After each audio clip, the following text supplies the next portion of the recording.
যুদ্ধ করে বিজয় করো। তখন ওরা বলছে ইজহাব আনতা ওয়া রাব্বুকা ফাকাতিলা, মুসা তুমি আর তোমার আল্লাহকে যুদ্ধ করো, আমরা পারবো না। ইন্না ফিহা কওমান জাব্বারিন লান নাদখুলা ফিহা হাত্তা ইয়াখরুজু মিনহা, আরে ওখানে তো বিশাল দেহের অধিকারী জাব্বারিন কওম আছে, ওরা যতক্ষণ বের না হবে আমরা ততক্ষণ যাব না। আল্লাহ তাদের উপর আযাব নাজিল করলেন 40 বছরের, ইয়াতিহুনা ফিল আরদি 40 সানা, 40 বছর পাগলের মতো মরুভূমিতে ঘুরপাক খাও। 40 বছর পর ক্ষমা করে দেওয়া হলো, ইউসাবিন নুনের মাধ্যমে হাতে তওবা করে জেরুজালেম বিজয় হলো। আল্লাহ সূর্যকে থামিয়ে দিলেন, জেরুজালেম বিজয় করার তৌফিক দিলেন। এত 40 বছরের শাস্তি পাওয়ার পর আল্লাহ সুবহানাহু ওয়া তাআলা সূর্যকে থামিয়ে দিয়ে ওদের জেরুজালেম বিজয় দিচ্ছেন। তারপরে আল্লাহ ওদের বলতেছেন, যখন তোমরা এই শহরে প্রবেশ করবা তখন সুজ্জাদান, তখন মাথা নত করে সিজদা অবস্থায় প্রবেশ করবা, আর মুখে বলবা হিত্তাতুন নাগফির লাকুম। যদি হিত্তাতুন বলো, হিব্রু ভাষায় হিত্তাতুন মানে আস্তাগফিরুল্লাহ, তাহলে তোমাদের ক্ষমা করে দেব। এরা আল্লাহর এত বড় নিয়ামত পাওয়ার পরও জেরুজালেমে যখন প্রবেশ করলো তখন পিছন আগে দিল, মাথা উপরে দিল, আর মুখে হিত্তাতুনের জায়গায় বললো হিনতাতুন। দাউদ এবং সুলাইমান আলাইহিস সালামের যুগে আল্লাহ বললেন দাউদের কোরআন তেলাওয়াত শোনার জন্য শনিবারের দিন সমুদ্র এবং নদীর মাছেরা একত্রিত হয়, তোমরা শনিবারের দিন এই মাছগুলোকে ধরিও না। তারা বললো ঠিক আছে, শনিবারের দিন ধরবো না, মাছগুলোকে আটকে রেখে দিল, রবিবারের দিন ধরলো। যে আল্লাহ আপনি তো শনিবারের দিন ধরতে মানা করেছেন, শনিবারের দিন তো ধরিনি, মাছ আটকে রেখে দিয়ে কী বারে ধরেছে? তাহলে 2 নম্বরই বুদ্ধিতে 1 নম্বর না 2 নম্বর? না বাংলাদেশিদের চেয়ে বেশি না কম? এইবার মিলাতে পারবেন যে আমি যে বলতেছি যে গোলাম আমি, আপনি কেমনে গোলাম হচ্ছি সেটা বুঝতে পারবেন যে 2 নম্বর বুদ্ধিতে আমরা বাংলাদেশের আছি না নাই। এই হলো বানু ইসরাইল। 2 নম্বরই বুদ্ধি, ছেঁচড়ামি, মিথ্যা, চুরি, দুর্নীতি, ধোঁকা, এই জিনিসগুলো যার মধ্যে আছে সে এমনি গোলাম। তাহলে এই জিনিসগুলো কোথায় থেকে তৈরি হয়? ওটাই তো গোলাম তৈরির কারখানা। এবার আশা করি বুঝতে পেরেছেন, এটা তৈরি হয় গণতন্ত্র থেকে আর সুদী অর্থনীতি থেকে। কেমনে হয় সেটাও বুঝিয়ে দিচ্ছি, তাহলে আপনি বুঝবেন গণতন্ত্র হচ্ছে গোলাম তৈরির কারখানা। তো আমরা তো অলরেডি ব্রিটিশদের 190 বছর ঔপনিবেশিক শাসনে গোলাম ছিলাম। গোলামি করতে করতে আমাদের রক্তের মধ্যে 2 নম্বরই মিথ্যা, ধোঁকা এগুলো মিশে গেছে। আমরা আর ওই গোলামির বেড়াজাল থেকে বেরিয়ে আসতে পারছি না। কেন? পূর্ণাঙ্গ স্বাধীনতা আমাদের হয়নি। 47 থেকে নিয়ে আজ পর্যন্ত 70-80 বছরে আমরা ব্রিটিশ কাঠামোর মধ্যেই আছি। Bangladesh army is a legacy of British army. এই বাংলাদেশ আর্মি পাকিস্তান আর্মির খণ্ডিত অংশ, Pakistan army Indian army, Indian army British army. ফলত ব্রিটিশ আর্মিতে যা rules and regulation and law ছিল তাই বাংলাদেশ আর্মিতে ফলো হয়, কোনো 19-20 নাই। তারপর আমাদের যে কোর্ট, এটা ব্রিটিশ কোর্ট, সেটাই হুবহু ফলো হয়। আমাদের সংবিধান, পুলিশ আইন সব ব্রিটিশ, শিক্ষা ব্যবস্থা ব্রিটিশ। তাহলে পূর্ণাঙ্গ স্বাধীনতা আসেনি, ওই ফরম্যাটের মধ্যেই আছে। তো গণতন্ত্র চাপিয়ে দেওয়া আছে আমাদের উপরে, যেন এখানে নেতা বের না হতে পারে। নেতা মানেই হচ্ছে সে 2 নম্বরে বেরোবে না, নেতা মানেই হচ্ছে সে মিথ্যার আশ্রয় নেবে না, নেতা মানেই হচ্ছে সে ধোঁকা দিবে না, নেতা মানেই হচ্ছে সে মাথা উঁচু থাকবে, মাথা বিক্রি করবে না, নেতা মানে সে টাকার কাছে মাথা নত হবে না, মানে সে কোনো প্রকার লিয়াজু লবিং 2 নম্বরই রাস্তার সাথে যার সম্পর্ক নাই, ও হচ্ছে রিয়াল হিরো, রিয়াল নেতা, প্রকৃত নেতা। নবীরা এরকম নেতা ছিল। তাহলে এইরকম নেতা তৈরির রাস্তা বন্ধ করতে হলে যেই রাস্তাতে লিয়াজু লবিং দুর্নীতি এগুলো শিখা যাবে সেটা ধরে রাখতে হবে, নাহলে তো সবাই নেতা হয়ে যাবে, সবাই উসমান হাদি হয়ে বসে থাকবে। তাহলে উসমান হাদি যেন না হতে পারে তার জন্য গণতন্ত্র, ডেমোক্রেসি। তাহলে কি হবে? এক দল আর এক দলের বিরুদ্ধে তো বলবেই, একই আসনের মনোনয়ন প্রার্থী 6 জন 7 জন 10 জন, একজন আর একজনের চেয়ে মনোনয়নটা কে নিয়ে আসতে পারবে তার জন্য লিয়াজু লবিং, টাকা পয়সার লেনদেন, মিথ্যা, ধোঁকা, দুর্নীতি, দুর্নাম সব অবলম্বন করে তারপরে মনোনয়ন পেয়েছে। এগুলো অবলম্বন না করলে মনোনয়ন পাবে না, ঘরে বসে থেকে মনোনয়ন পাবে না। ওকে 2 নম্বর রাস্তার মধ্যে যেই মনোনয়ন নিতে হয়েছে। তাহলে এই 2 নম্বর রাস্তা দিয়ে যে মনোনয়ন নিয়ে আসলো, তো আগেই গোলাম হয়ে বসে আছে। কালচার, গণতন্ত্র ওকে কি বানিয়ে দিল? গোলাম বানিয়ে দিল। তাহলে এখন এই পদ্ধতির মধ্যে মনোনীত 300 এমপি যদি নির্বাচিত হয়ে ক্ষমতায় আসে, এরা যদি মিনিস্টারও হয়, প্রাইম মিনিস্টারও হয়, এরা স্বাধীন না এরা গোলাম? এত আসতে বললেন যে এরা স্বাধীন না গোলাম? গোলাম এমপি, গোলাম মন্ত্রী, গোলাম প্রাইম মিনিস্টার, গোলাম কান্ট্রি। কেননা ও স্বাধীনতার মূল বেসিক ক্রাইটেরিয়া পূরণ করতে পারেনি, তো বানু ইসরাইল। 2 নম্বর রাস্তা অবলম্বন করে এসেছে। তাহলে যে 2 নম্বর রাস্তা অবলম্বন করে বড় হয়েছে, ওকে আমি আমেরিকা, আমি ভারত বলবো, বাবা তুই যা দুর্নীতি চুরি চামারি কর, কোনো সমস্যা নাই। বাংলাদেশের মানুষ যেদিন 36শে জুলাইয়ের মতো পিটুনি দিবে, পালিয়ে ভারতের আমেরিকায় চলে আসবে, সব টাকা পয়সা আমাদের এখানে পাঠাবি, কোনো সমস্যা নেই। তাহলে বাংলাদেশ এমন একটা গাভী, যে গাভীর অসংখ্য দুধ, কিন্তু এই দুধ এই দেশে থাকে না, সব পাচার হয়ে বিভিন্ন দেশে চলে যায়। তাহলে এই দুধ যেন পাচার হয়, এর জন্য তো ওইরকম নেতাই তৈরি করা লাগবে, দুর্নীতিবাজ নেতাই তো তৈরি করা লাগবে। দুর্নীতিবাজ নেতা কি থেকে তৈরি হবে? গণতন্ত্র যদি না থাকে, গণতন্ত্র যদি না থাকে তাহলে তো দুর্নীতিবাজ নেতা তৈরি হবে না। আর ওসমান হাদিদের মতো নেতা, যারা মেরুদণ্ড বিক্রি করে না, যারা লবিং লিয়াজু করে না, যারা সত্য এবং ন্যায়ের উপর অটল থাকে, এরা তো হুমকি। এরা আধিপত্যবাদীদের জন্য হুমকি, সাম্রাজ্যবাদীদের জন্য হুমকি। এরা তো বাংলাদেশের পক্ষে, এটা তো বিক্রি হয় না, এটাই তো নেতা, এরা তো বনী ইসরায়েল নয়। ওই রকম নেতা যদি বের হয়ে আসেও এই গণতন্ত্রের বেড়াজাল দিয়ে, তাহলে এই যে ওসমান হাদির মতো হত্যা করে উড়িয়ে দেবে। বাংলাদেশের মানুষ কত অসহায়, যে বাংলাদেশের 90% মানুষ একটা রাজনৈতিক দল খুঁজে পায় না যে তার কথা তার মতো করে বলতে পারবে। এই ওসমান হাদি একজন ছিল যে বাংলাদেশের মানুষের কথা বাংলাদেশের মানুষের মতো করে বলতে পারত। এই ছেলেটা চলে যাওয়ার পর আর কেউই নাই, এত অসহায় বাংলাদেশের মানুষ। কেন কেউই নাই? ওই যে সবাইকে যে সেটিং করতে হচ্ছে, সবাইকে যে লিয়াজু লবিং করে আসতে হচ্ছে, তাহলে সে কেমনে আপনার কথা বলতে পারবে? সেটা বিক্রি হয়ে আসতেছে। লিয়াজু লবিং করে সেটা আপনার কথা বলতে পারবে না, গোলাম হয়ে আসতেছে। তাহলে কি অসহায়ত্ব আমাদের দেখে। তো এই গোলামির কালচার কন্টিনিউ করার জন্য একটা ওয়ে হচ্ছে গণতন্ত্র, আর একটা ওয়ে হচ্ছে সুদ। কেন সুদ? রাসূলুল্লাহ সাল্লাল্লাহু আলাইহি ওয়াসাল্লাম বলছেন, আল্লাহুম্মা ইন্নী আউযুবিকা মিনাল মা'সামি ওয়াল মাগরাম। আল্লাহ লোন থেকে বাঁচতে চাই। বহু দোয়া আছে, গালাবাতিদ দাইনি, জালঈদ দাইনি ওয়া গালাবাতির রিজাল। হে আল্লাহ, ঋণের বোঝা থেকে এবং মানুষের আধিপত্য থেকে বাঁচতে চাই। তো কেন আল্লাহর নবী এত ঋণের বোঝা এবং লোনের বোঝা থেকে বাঁচতে চাইতেন? সাহাবীরা রাসূলুল্লাহ সাল্লাল্লাহু আলাইহি ওয়াসাল্লামকে জিজ্ঞেস করলে উনি উত্তরে বললেন যে, যেই দিন থেকে মানুষ লোন নেওয়া শুরু করে, ওই দিন থেকে মানুষ মিথ্যা বলা শুরু করে। মা এবং বোনেরা যদি আজকে যারা উপস্থিত আছে, তারা যদি কিস্তির সাথে জড়িত হয়ে থেকে থাকে, তাহলে তারা খুব ভালোভাবে জানে যে এই কিস্তির টাকা সময় মতো পরিশোধ না করার জন্য কি পরিমাণ মিথ্যার আশ্রয় তাদের নিতে হয়, কি পরিমাণ মিথ্যা এবং ধোঁকা এবং বাহানার আশ্রয় তাদের নিতে হয়। তাহলে ওই যখনই ওই মিথ্যার মধ্যে চলে গেলেন, ধোঁকার মধ্যে চলে গেলেন, তখন আপনি আপনার আত্মসম্মান, আত্মমর্যাদা বিক্রি করে দিলেন।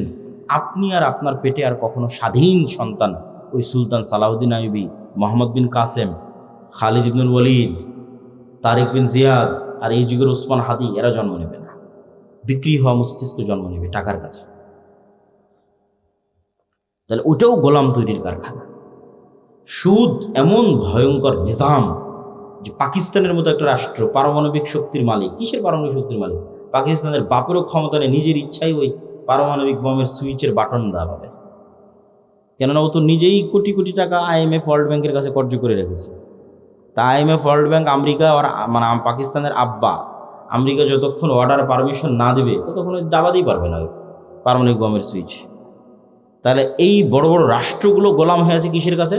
সুদী অর্থনীতির কাছে, সুদী লোনের কাছে। আর এই বেড়াজাল আপনি ভাঙতে পারবেন না, এই সুদী বেড়াজাল আর এই গণতন্ত্রের বেড়াজাল, ইমান বিল গায়ব এবং তাওহীদ, এই দুটার সংমিশ্রণ ছাড়া। ইমান বিল গায়ব এবং তাওহীদের সংমিশ্রণ ছাড়া ভাঙতে পারবেন না। কিভাবে আপনাকে বুঝিয়ে বলি।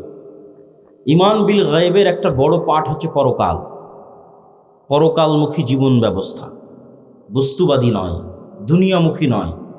কল্পনা করেন আজকে এই পুরো বাংলাদেশের মানুষ আন্দোলন, মিছিল, মিটিং, ভোট করে আমাকে প্রধানমন্ত্রী বানিয়ে দিল। কল্পনা করেন, আমি কালকে বললাম বাংলাদেশে আজ থেকে ইসলামী আইন চলবে। আমার এই ঘোষণার পরেই ভারত এবং আমেরিকা বাংলাদেশকে অর্থনৈতিকভাবে বয়কট করবে না? করবে না? করবে। যেমন ইরানকে বয়কট করেছে, যেমন ভেনেজুয়েলার প্রধানমন্ত্রীকে উঠিয়ে নিয়ে চলে গেছে, তো বয়কট করবে।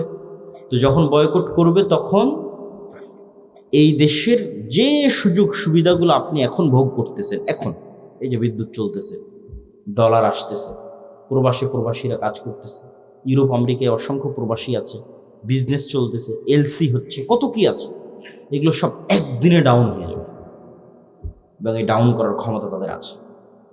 এই একদিনে যখন ডাউন হয়ে যাবে, তখন আপনিও 1 সপ্তাহ 10 দিনের মধ্যে বলবেন রাখো তোমার এই আবদুল্লাহর ইসলাম আর মোহাম্মদ ইসলামের ইসলাম, আমাদের আগের জীবনই ভালো ছিল। কারেন্ট নাই, বিদ্যুৎ নাই, এসি নাই, ফ্রিজ নাই, ডলার নাই, টাকা নাই, পয়সা নাই, কিসের ইসলাম? তখন আপনি আবার পরের দিন আন্দোলন মিছিল মিটিং করে নামিয়ে দেবেন। তাহলে অন্তত এই দেশের 20% মানুষ যতক্ষণ এই বিশ্বাসের উপর অটল না হবে যে পরকাল আসল, কিসের দুনিয়া, এর মতো আসহাবুল উখদুদ সূরা বুরুজের ওদের মতো, ওয়ামা নাকামু মিনহুম ইল্লা ইউমিনু বিল্লাহিল আজিজিল হামিদ, পুরো একটা সম্প্রদায় আগুনের মধ্যে ঢুকে যাচ্ছে, মা সন্তান সহ আগুনের মধ্যে ঢুকে যাচ্ছে। কি সেই ঈমান বিল গায়েব, যে শান্ত শিষ্ট আরামের বাড়িঘর রেখে আগুনের মধ্যে জ্বলে মরে যাচ্ছে?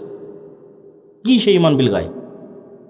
ওই ঈমান বিল গায়েব হচ্ছে এটা যে ওই আসহাবুল উখদুদ ওরা দেখতে পাচ্ছে, নিশ্চিত দেখতে পাচ্ছে যে আমার সামনে জ্বলন্ত আগুন, এটা আগুন নয়, এটা জান্নাত। বলেন আল্লাহু আকবার।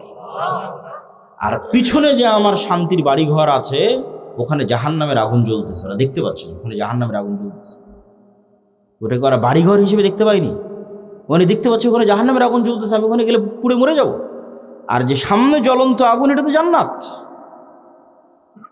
অন্তত 20-30% মানুষের ঈমান যতক্ষণ ওই লেভেলে না যাবে ততক্ষণ কিসের আপনি ইসলাম কায়েম? সম্ভব না। বাংলাদেশের মানুষই এতটা দুর্নীতিগ্রস্ত, এতটা বস্তুবাদ, এতটা দুনিয়াবাদীর সাথে আক্রান্ত, এর আপনাকে টিকতে দিবে না, সম্ভব নয়। প্রত্যেকটা রন্ধ্রে রন্ধ্রে টাকার পাগল, ক্ষমতার নেশাগ্রস্ত লোকজন আছে। অন্তত 20-30% মানুষের ঈমান লাগবে ঈমান বিল গায়েবে সর্বোচ্চ লেভেল, পরকালমুখী, দুনিয়া বিমুখ। আর 20-30% মানুষের লাগবে পূর্ণাঙ্গ তাওহীদ। আল্লামা ইকবাল লিখেছেন, ये दौर अपने बराहिम की तलाश में है, যে আজকের যুগের মুসলমানদের সকল সমস্যার সমাধানের একটাই রাস্তা, এই যুগের ইব্রাহিম লাগবে। এই যুগের ইব্রাহিম কোথায়? আজ থেকে 5000 বছর আগে ইব্রাহিম আলাইহিস সালাম এসেছিল, পূর্ণাঙ্গ শতভাগ তাওহীদে বিশ্বাসী। ওই পূর্ণাঙ্গ শতভাগ তাওহীদে বিশ্বাসী ইব্রাহিম কোথায়? আজকের মুসলিম উম্মার মধ্যে ওই ইব্রাহিম লাগবে। তাহলে মুসলমানদের মুক্তির যাত্রা শুরু হয়ে যাবে। হ্যাঁ, আপনাদের মতো যারা আহলে হাদিস এবং সালাফি আছে তারা বড় শিরক, বড় বেদাত থেকে অনেকটাই মুক্ত, কিন্তু পূর্ণাঙ্গ শতভাগ তাওহীদের অনুসারী নয়। কিভাবে এটা আপনাকে বুঝিয়ে বলব যে কেমনে আপনি পূর্ণাঙ্গ শতভাগ তাওহীদের অনুসারী নন। ঠিক আছে, আপনি কবর মাজারে গিয়ে সিজদা দেন না, তাবিজ কবজ ব্যবহার করেন না, কিন্তু এই আপনি বিড়ি সিগারেটে আসক্ত। তাহলে যখন আপনি বিড়ি সিগারেটে আসক্ত তখন আপনার ইলাহ ওই বিড়ি সিগারেট। আমি বলিনি, আল্লাহ নিজে কোরআনে বলেছে যে তার নফস ইলাহু হাওয়া, তার ইলাহ হচ্ছে তার নিজের অন্তরের কামনা। ঠিক আছে, আপনি কবরকে ইলাহ মানেননি, কিন্তু ইলাহ তো আপনার নিজের নফসকে বানিয়ে রেখেছে। ইলাহ তো কোনো অবৈধ প্রেমিকাকে বানিয়ে রেখেছে, ইলাহ তো টাকার নেশাকে বানিয়ে রেখেছে, ইলাহ তো ক্ষমতার নেশাকে বানিয়ে রেখেছে। ওই টাকার জন্য আপনি সব করতে পারেন, হালাল হারামের বাস বিচার না। ওই ক্ষমতার জন্য আপনি সব করতে পারেন, ওই নারীর জন্য সব করতে পারেন, মনের প্রবৃত্তি পূরণ করার জন্য সব করতে পারেন। তাহলে তো আপনি শতভাগ তাওহীদপন্থী নন। তাহলে তো আপনি ইব্রাহিম আলাইহিস সালামের মতো হতে পারলেন না, যে ইব্রাহিম আলাইহিস সালাম এবং ইসমাঈল আলাইহিস সালাম আসলামা ওয়া তাল্লাহু লিল জাবিন, নিজের ইচ্ছার বিরুদ্ধে গিয়ে সন্তানকে জবাই করতেছে, আর সন্তান নিজের ইচ্ছার বিরুদ্ধে গিয়ে জবাই হওয়ার জন্য রাজি হয়ে যাচ্ছে। কেন? সিদ্ধান্তটা আল্লাহর। এটা হলো শতভাগ তাওহীদ, যে আল্লাহর সিদ্ধান্তের সামনে পরিপূর্ণ আত্মসমর্পণ। তাহলে শতভাগ তাওহীদপন্থী 20-30% মানুষ, আর ঈমান বিল গায়েবে সর্বোচ্চ স্তরের 20-30% মানুষ হওয়া ছাড়া পূর্ণাঙ্গ ইসলামী বিপ্লব সম্ভব নয়। এই দাওয়াত আজকে আমি দিচ্ছি না, এই দাওয়াত শাহ ইসমাইল শহীদ দিয়ে গেছে আজ থেকে 100-150 বছর আগে। ওনার একটাই দাওয়াত ছিল যে আমাদের পূর্ণাঙ্গ ইসলামী বিপ্লবের আগে মানুষকে শতভাগ পূর্ণাঙ্গ তাওহীদে বিশ্বাসী হতে হবে, নাহলে পূর্ণাঙ্গ ইসলামী বিপ্লব সম্ভব না। শতভাগ তাওহীদে বিশ্বাসী এবং ঈমান বিল গায়বে ইয়াকিন আছে এরকম 20-30% মানুষ লাগবে পুরো বাংলাদেশের। তাহলে এর উপর ভিত্তি করে পূর্ণাঙ্গ ইসলামী বিপ্লব কায়েম হবে। পূর্ণাঙ্গ ইসলামী বিপ্লবের সকল ক্রাইটেরিয়া রেডি আছে, শুধু ওই রকমের যোগ্য মানুষ নেই। তারপরে কি লাগবে? তারপরে আরো দুটা জিনিস লাগবে। এক, আমি পূর্ণাঙ্গ তাওহীদপন্থী মানুষ, ঠিক আছে, আমি পূর্ণাঙ্গ ঈমান বিল গায়ব অর্জন করলাম, ঠিক আছে, কিন্তু নেতা হওয়ার জন্য আরও দুটো জিনিস লাগবে।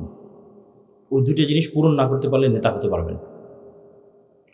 একটা হচ্ছে আল্লাহ সুবহানাহু ওয়া তাআলা এই পৃথিবী যেই ফাংশনের উপর ডেভেলপ করেছে ওই ফাংশন আপনাকে ইউজ করতেই হবে। তো এই পৃথিবীতে নেতা হওয়ার ফাংশন হচ্ছে জ্ঞান এবং শিক্ষা, এটা আল্লাহই দিয়ে রেখেছে। এখন এই জ্ঞান এবং শিক্ষার বাটন যদি ইহুদি খ্রিস্টান চাপে তাও ওরা নেতা হয়ে যাবে। এই জ্ঞান শিক্ষার বাটন যদি হিন্দু ডোম চামার ম্যাথর মুচির চাপে ওরা নেতা হয়ে যাবে। আল্লাহ কখনো তার রুলস ভাঙেন না। এখন এই নাটোর এই এলাকার নাম কি? নাটোর সাধুপাড়া